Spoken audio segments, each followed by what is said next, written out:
세이노의 가르침, 삶이 그대를 속이면 분노하라.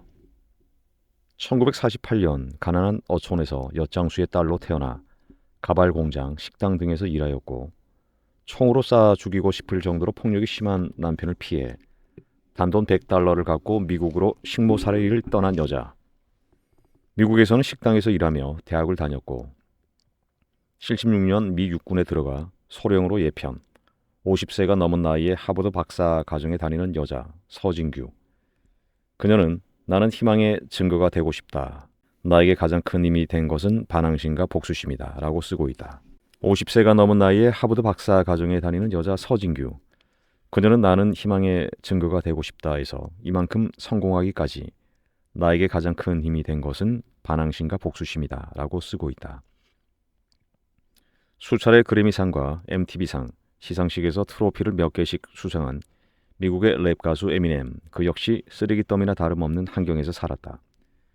생후 5개월 만에 아버지는 도망갔고 마약 중독자인 어머니는 완전 떠돌이였다. 그의 어머니는 아들과 동창생과 동거를 하면서 그 동창생이 오럴 섹스를 안 해준다고 아들에게 호소하는 골 때리는 장면도 나오고 자기 애인이 친구와 섹스를 하는 것을 목격하는 장면도 나온다.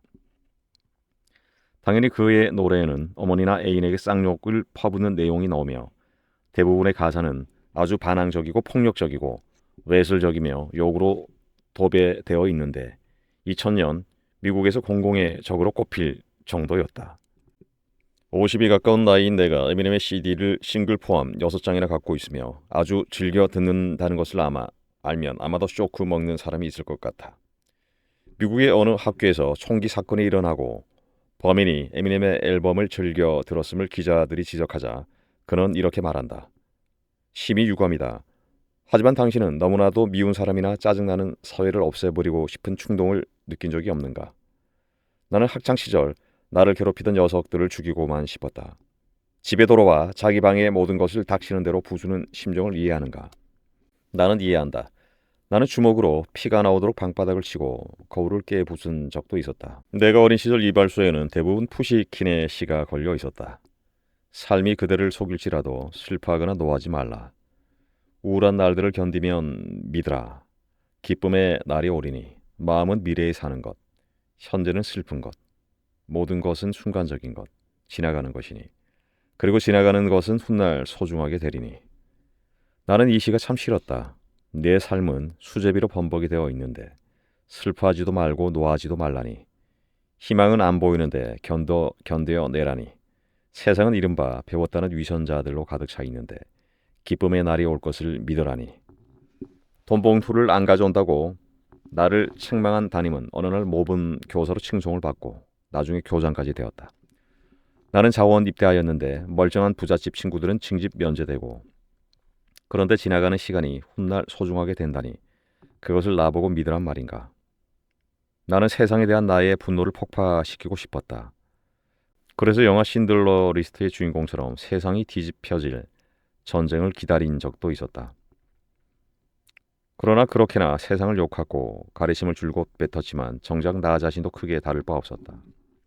언제나 눈이 시펄겋게 일확천금만을 노리며 한탕할 기회만 노렸고 아무 하는 일도 없이 꿈틀거리기만 했다.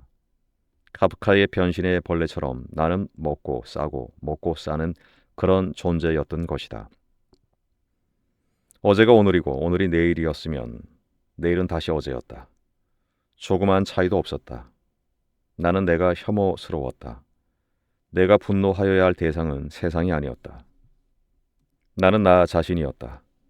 나는 혐오스러운 나의 삶이 너무나도 한심하였고 끝내는 저주스러웠을 정도로 스스로에게 분노하였다.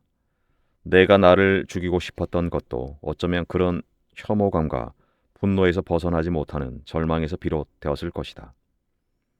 나는 나를 죽이고 싶을 정도로 내 삶의 주인이 되고 싶었다. 나는 5월의 찬란한 햇살 밑에서 향긋한 꽃내음을 그대로 들이마시며 어깨를 펴며 살고 싶었다. 당신은 어떠한가? 내가 수집하는 것 중에 모형 자전거가 있다. 이미 50개 정도는 되는 것 같아. 인생은 자전거와 같아.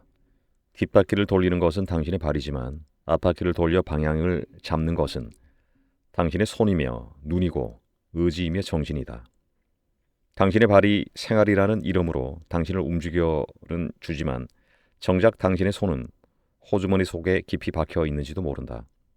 정작 당신의 눈은 당신 앞에 놓인 길을 바라보지 않고 앞에서 빠른 속도로 지나가는 오토바이들과 스포츠카만 부러운 마음으로 바라볼지도 모른다. 때문에 비록 열심히 페달을 밟고는 있지만 당신이 탄 자전거는 제자리를 맴돌 뿐이다. 만일 당신이 말초 신경이나 자극하는 것들에 현혹되어 채팅, 게임, 공짜 사이트, 복권, 유명 브랜드 상품, TV, 술, 도박, 경마 등 일확천금과 한탕주의의 망상에만 몽롱하게 사로잡혀 있다면 당신이 바로 그렇게 제자리를 맴도는 사람이다.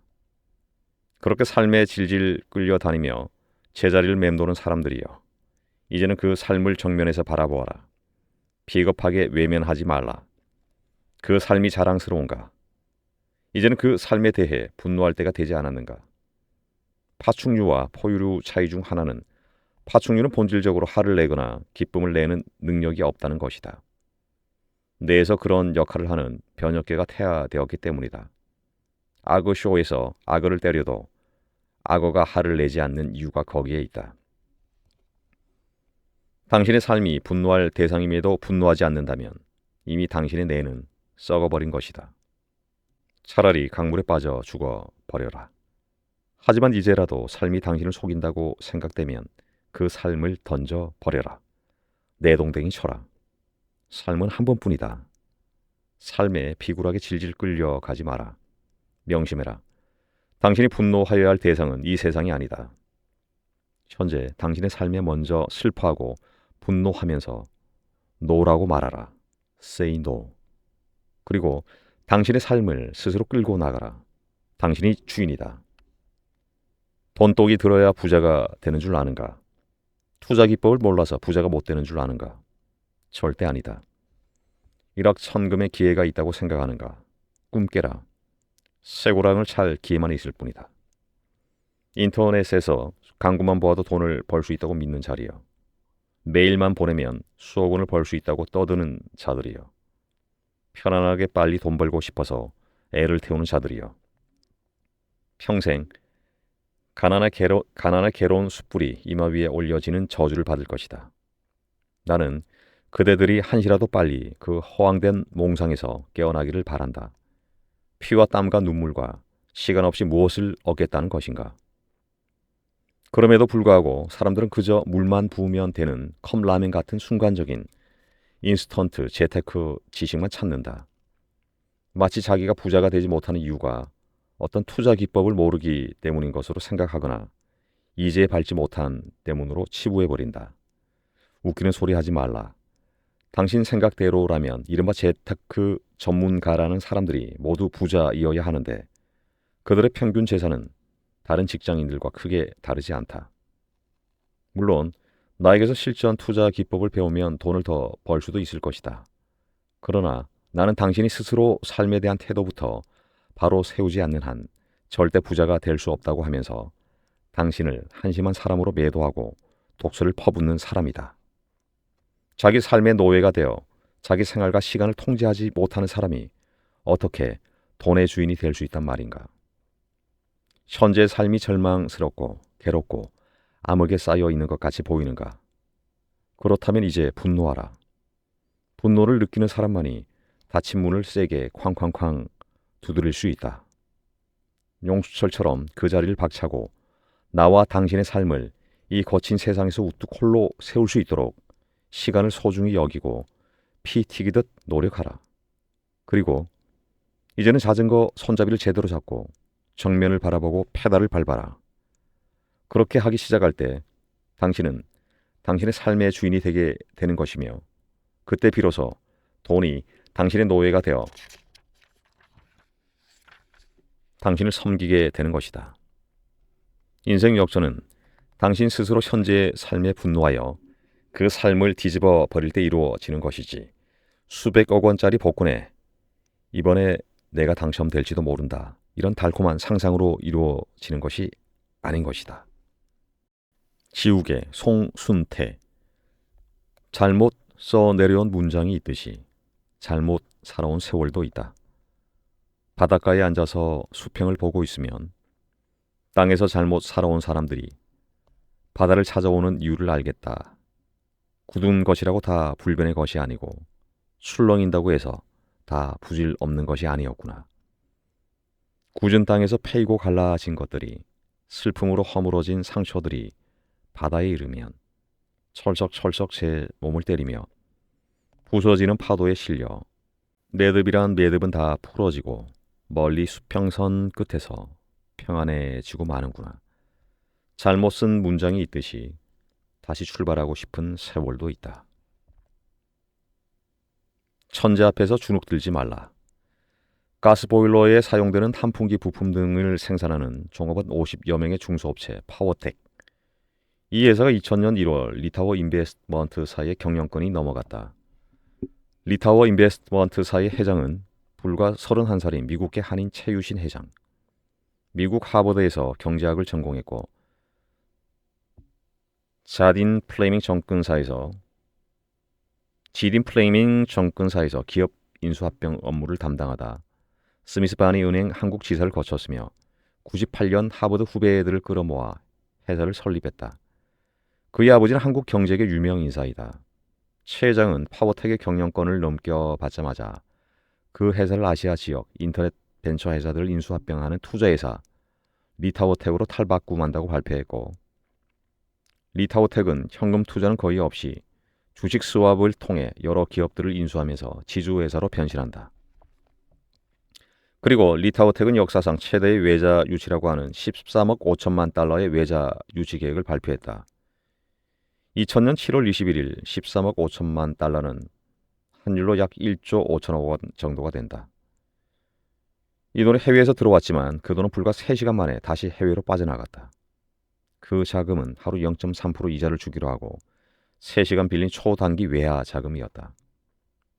어쨌든 리타워텍의 주가는 2000년 1월 4일 2415원에서 35일 연속 상한가라는 기록을 세우면서 5월 18일에는 36만 2천 원에 달하게 된다.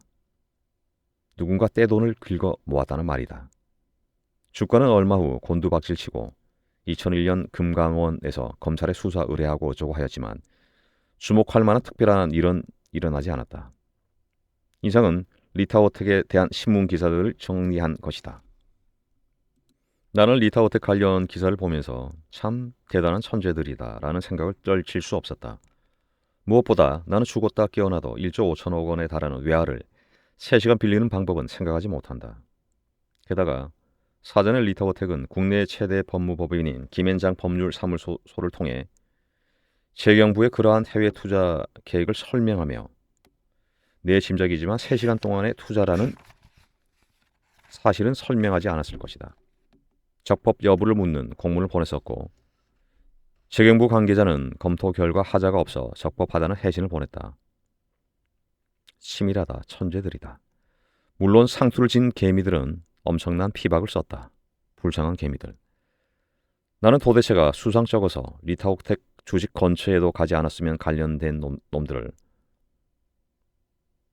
아주 병신들로 본다.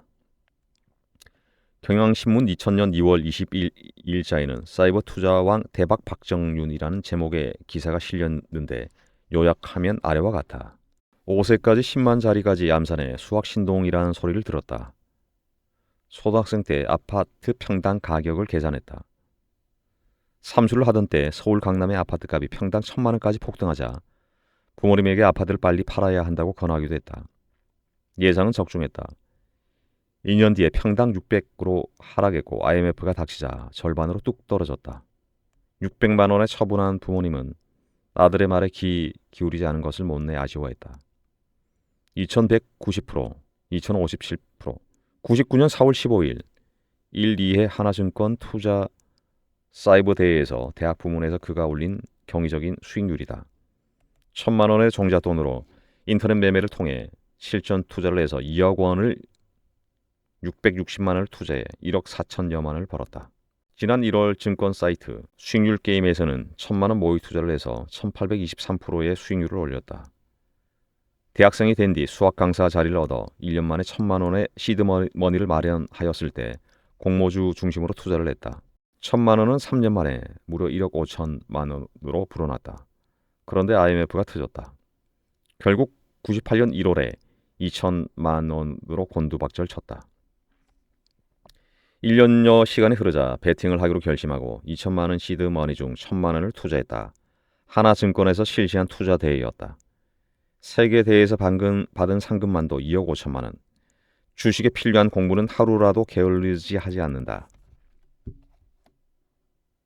주식에 필요한 공부는 하루라도 게을리하지 않는다. 그는 어릴 때부터 경제신문을 즐겨봤지만 TV는 거의 보지 않았다고 한다. 지금도 신문의 경제면은 하나도 빠뜨리지 않고 본다. 그의 취미는 주식 투자. 일이 아니라 취미로 주식 투자를 즐기는 것이 남보다 더 많은 수익을 올리는 원천이라고 한다. 당신은 이런 기사를 보면 무엇을 느끼는가? 나는 이 친구 정말 돈 버는 천재구나 하는 생각을 하게 된다. 나는 죽었다 깨나도 그렇게는 못할 것 같다. 물론 나는 그가 계속해서 그렇게 돈을 벌 것이라고는 전혀 생각하지 않는다. 사람들은 노력을 하면 성공할 수 있다고 한다. 그러면서 발명왕 에디슨이 천재는 90%의 노력과 1%의 영감으로 이루어진다고 말했으며 게테는 천재라는 것은 노력의 발명이라고 하였음이 근거로 제시된다. 사람들은 노력을 하면 성공할 수 있다고 한다. 그러면서 발명왕 에디슨이 천재는 99%의 노력과 1%의 영감으로 이루어진다고 말했으며 게테는 천재라는 것은 노력의 발명이라고 하였음이 근거로 제시된다. 그렇다면 범죄들도 죽으라고 주식에 대해 공부하고 노력하면 1년에 2000%가량의 수익을 낼 수 있다는 말인가? 어렸을 때는 정말 노력만 하면 그렇게 천재 비슷하게 될 수 있는 줄 알았다. 그러나 세상을 살다 보니 그런 말들은 주로 이미 1%의 영감을 타고난 사람들이 하는 말이었고 그저 천재가 둔재들에게 조금은 미안한 마음에 당신들도 노력하면 어느 정도는 이룰 수 있다는 뜻으로 보내는 격려가 아닌가 생각하게 되었다. 국어 사전에서조차 천재를 타고난 뛰어난 재주 또는 그러한 재능을 가진 사람이라고 정의할 뿐 노력의 결과라고는 말하지 않는다. 영화 아마데우스를 보았는가? 죽도록 성실하게 노력하지만 끝내 영혼을 울리는 음악을 작곡하지 못하는 살리에르, 그리고 망나니처럼 생활하면서도 타고난 재능으로 인해 감동적인 음악을 아주 손쉽게 만들어내는 모차르트. 천재 모차르트 앞에서 살리에르가 느끼는 열등감과 시기심. 나 역시 천재들을 보면 언제나 열등감과 시기심을 느낀다. 얘가 굿윌 헌팅을 보았는가? 무지무지 열심히 공부하여 미국 최고의 대학에 들어간 학생들과 교수. 반대로 학교도 제대로 다니지 못한 청소부이지만 타고난 천재성 때문에 공부를 안 해도 어려운 수학 문제를 푸는 윌 헌팅. 학생들과 교수는 그 천재 청소부에게 무엇을 느꼈을까? 시기심, 열등감 등이 복합적으로 작용하면서 좌절도 느끼지 않았을까? 모파상의 스승 플루베르는 천재, 칭찬할 필요가 없다. 그는 일종의 정신병자이다 라고 혹평했지만 누가 뭐래도 천재는 우리들에게 부러움의 대상이 아닐 수 없다. 미국 국립보건원 과학자들은 천재 아동 200명과 보통 어린이의 DNA를 분석해 중요한 차이를 발견하고 천재성을 결정하는 유전자를 찾아냈다고까지 하지 않는데 왜 나에게는 그런 유전자가 없다는 말인가? 천재 같은 사람들을 보았을 때 나는 나, 너는 너라고 생각하며 살 수도 있겠지만 불행히도 우리는 시기심도 있고 사촌이 땅을 사면 배가 아프기도 하다. 특히 천재가 저 먼 나라에 있다면 그저 찬사나 보낼지 모르지만 그런 사람이 주변에 있다 보면 우리는 자신이 보잘것없는 듯한 느낌에 빠지고 만다. 왜 나는 이 사람처럼 되지 못하고 저 사람처럼 하지 못할까 하는 질문을 던지면서 말이다. 그래서 공상의 세계에서는 우리가 천재가 되고 은행도 털고 슈퍼맨도 되고 억만장자도 되고 투명인간도 되어 이 세상을 누비고 다닌다. 일확천금을 꿈꾸며 그 돈으로 뭘 하겠다는 상상의 나래는 끝없이 펼쳐진다. 그래서 공상은 즐겁다. 시간 가는 줄 모른다. 그리고 그 공상에서 깨어나면 현실이 싫어진다. 내가 그랬다. 그러나 실망하지 말라. 돈은 1%의 영감을 타고난 천재만 벌 수 있는 것이 아니다. 카드 5장을 쥐고 하는 포커판에서 나올 수 있는 카드 패에는 259만 8,960개 종류가 있다고 한다. 즉 최고의 카드패를 질 사람은 약 260만 명 중에 한 명이다. 하지만 포커에서 그런 카드패를 갖고 있지 않아도 당신은 이길 수 있다. 그저 포커 게임에 참석한 사람들보다 조금 더 좋은 패를 갖고 있으면 된다. 그러므로 최고의 카드를 받은 잘난 사람들은 무시해라.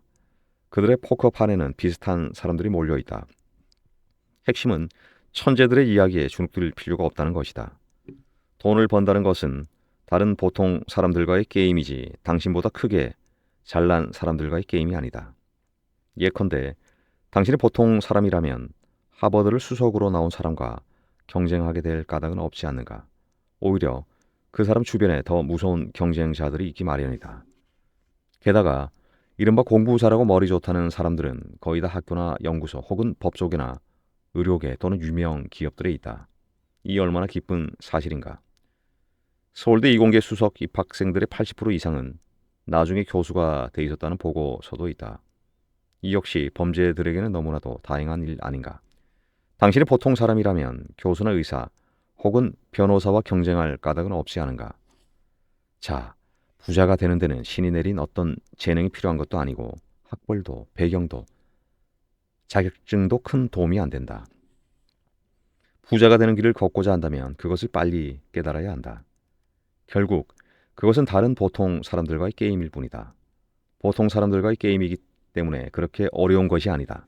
그저 우리는 우리가 속한 분야에서 다른 보통 사람들과 경쟁하여 이기면 되는 것일 뿐이다. 그들이 놀 때 놀지 말고 그들이 잠잘 때 잠을 덜 자고 그들이 쓸 때 덜 씀으로써 목돈을 준비하고 기회를 찾으면 된다. 게다가 그렇게 노력하는 자가 성공할 수밖에 없는 분명한 이유가 있다. 정신 차리고 내 말을 잘 새겨 들어라. 보통 사람들은 학벌이나 배경이나 자본이 있어야 성공할 수 있다고 믿는다.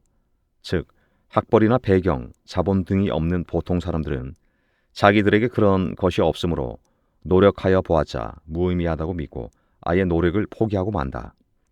천재의 위치에서 미래를 미리 계산하여 보고 미리 포기하는 그런 사람들이 당신 주변 사람들이며 그들은 그저 일확천금을 꿈꾸면서 연예인이나 정치인, 스포츠 선수들, 컴퓨터, 채팅, 명품 브랜드, 경마 등에 무지 관심이 많다.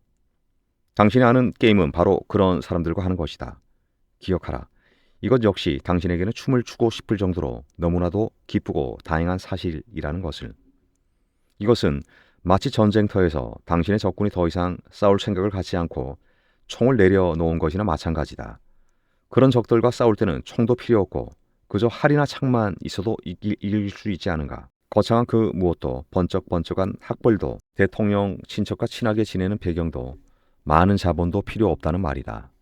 이 사실을 빨리 깨달아라. 미래의 결단, 자본주의 이후의 사회 등으로 우리에게 잘 알려진 미국 미래학의 거두 피터 드러커 역시 높은 성과를 올리는 생산적인 사람, 끊임없이 혁신을 꾀하면서 계속 발전하는 사람, 다른 사람에게 영향을 미칠 수 있는 비중 있는 사람, 그런 사람이 되는 길은 오직 지속적인 관리와 노력밖에 없다고 말한다. 나도 그의 말에 동의한다. 앤드루 매터스는 마음대로 해라 에서 이렇게 말한다. 새벽에 일어나서 운동도 하고 공부도 하고 사람들도 사귀면서 최대한으로 노력하고 있는데도 인생에서 좋은 일이 전혀 일어나지 않는다고 말하는 사람을 나는 여지껏 본 적이 없다. 나는 올빼미 체질이어서 늦게 자기의 새벽에 일어나지는 않지만 그의 말을 믿는다. 부자가 되는 데 있어서 경쟁자는 천재가 아니라 결국은 자신의 의지라고 하는 이 지극히 간단한 사실이 독자들 마음속에 각인되기를 바란다. 추신. 엄청난 부자들의 신화 같은 이야기에 초라해야 할 필요도 없다. 특히 아무개 경영자가 보유하고 있는 주식 총액이 얼마라는 등의 기사는 전혀 믿을 것이 못 된다. 회사의 경영권을 유지하려면 일정 수의 주식은 계속 보유하고 있어야 하고 그것을 팔아버린다면 경영권을 잃게 된다. 즉 한전성이 약하다. 게다가 주식 가격이 정찰가로 매겨져 있는 것도 아니다. 비상장 주식인 경우에는 그 가치를 자기 마음대로 부풀릴 수 있다. 예를 들어 내가 어떤 미공개 회사의 주식을 많이 갖고 있다고 치자. 그리고 이 회사의 미래의 가치를 5천억 원이 된다고 뻥을 튀기면 내 재산은 졸지에 수천억 원도 되고 1조 원도 되게 된다. 그러나 미래 가치라는 것은 순전히 말 만들기 나름이다. 시장에서 평가받지 않은 주식의 가치는 아무도 모르며 그것마저도 현금화되기 전까지는 실제 총액을 모른다.